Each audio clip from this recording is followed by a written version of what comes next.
কিয়ামতের ময়দানে আল্লাহ সুবহানাহু ওয়া তাআলা নাকি বিশেষ কিছু ব্যক্তির দিকে তাকাবেনই না, তাদের দিকে নজর দেবেন না এবং তাদেরকে জান্নাত দেবেন না। এরা মূলত কারা? খুবই গুরুত্বপূর্ণ একটা বিষয়। বেশ কিছু হাদিসের মধ্যে নবীজি সাল্লাল্লাহু আলাইহি ওয়াসাল্লাম এই কথাটি উল্লেখ করেছেন, লা ইউকাল্লিমুহুমুল্লাহু ইয়াউমাল কিয়ামাতি ওয়া লা ইয়ানজুরু ইলাইহিম।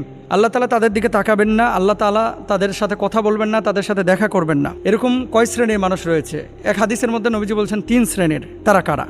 আহা, কত বড় মারাত্মক কথা! ওয়ালা ইউজাক্কিহিম ওয়ালা হুম আযাবুন আলিম, এবং তাদের জন্য যন্ত্রণাদায়ক মর্মান্তিক শাস্তি। 1 নাম্বার মুসপিলু ইজারা, এই যে টাকনুর নিচে যারা কাপড় পরে, অহংকার করে যারা বড় বড় জামা কাপড় পরে এবং টাকনুর নিচে এগুলো ঝুলিয়ে মাটি হেসড়ে যারা চলে, এটাকে বলা হয় আল মুসবিলু ইজারা।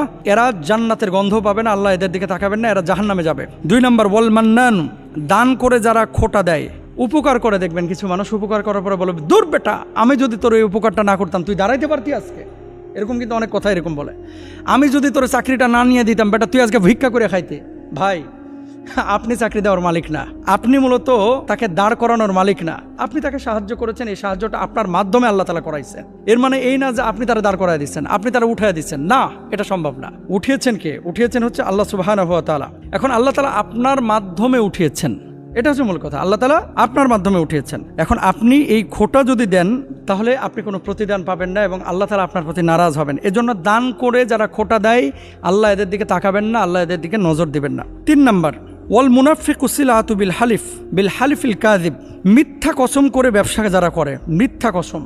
অনেক মানুষ আছে, আপনি প্রোডাক্ট কিনতে গিয়েছেন, ভাই গোস্তটা ভালো হবে, আল্লাহর কসম ভাই এই চাইতে ভালো গোস্ত বাজারে পাবেন না, আল্লাহর কসম ভাই এই মুরগিটা সেরা মুরগি। ভাই কি বলেন? আল্লাহর কসম এটা কালকে রাত্রিবেলা গাছ থেকে পারছি, একবারে টাটকা আম। কি বলেন ভাই? এই তরমুজ, আহা হা হা, পৃথিবীতে এর চাইতে ভালো তরমুজ আছে, আল্লাহর কসম।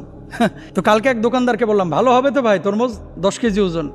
কি বলেন হুজুর, এর চাইতে ভালো তরমুজ আছে, দামটা একটু বাড়তি। তো আমি বললাম, কি তরমুজও কি হরমুজ প্রণালী দিয়ে আসছে নাকি? এ তরমুজ কি হরমুজ প্রণালী দিয়ে আসছে কিনা? তেলের দাম বাড়ছে, তরমুজ তো আমাদের বাংলাদেশি হয়। এখন আপনারা বুঝে নেন। তো যাই হোক, মিথ্যা কসম করে ব্যবসা বাণিজ্য করা যাবে না। 3 নাম্বার। আর আরেক শ্রেণীর কথা বলা হয়েছে, নবীজি সাল্লাল্লাহু আলাইহি ওয়াসাল্লাম বলছেন বৃদ্ধ ব্যভিচারী। অনেক মুরব্বী আছে, 60 বছর 55 বছর হয়ে গেছে, দাড়ি চুল পাইকে যাচ্ছে, এখনো জেনাহের মানসিকতা তার যাচ্ছে না, পরক্রিয়া করে। অনেক জালেম আছে এরকম, মানে বৃদ্ধ ব্যভিচারী ব্যভিচারিণী, এদের দিকে আল্লাহ তাআলা তাকাবেন না। আরেকটা হাদিসের মধ্যে আছে আরো 3 শ্রেণীর মানুষের কথা। মুদমিনুল খমর, যারা মদ পান করে। এরপরে বলা হয়েছে আল আক্কু, বাপ মার অবাধ্য সন্তান। এরপরে বলা হয়েছে আদ-দাইয়ুস, নিজে পর্দা করে, নিজে নামাজ কালাম পড়ে, কিন্তু ছেলে মেয়েদের ব্যাপারে বেখিয়াল। ছেলে মেয়ে নামাজ পড়লো কিনা, ছেলে মেয়ে দিন ফলো করছে কিনা, তারা দিন অনুযায়ী জীবনযাপন করছে কিনা, এই সমস্ত ব্যাপারে একেবারে বেখিয়াল। এরকম যদি কোনো ছেলে মেয়ে থাকে, আর বাপ যদি, মা যদি, অভিভাবক যদি এরকম কোনো তাদের ব্যাপারে থোড়াও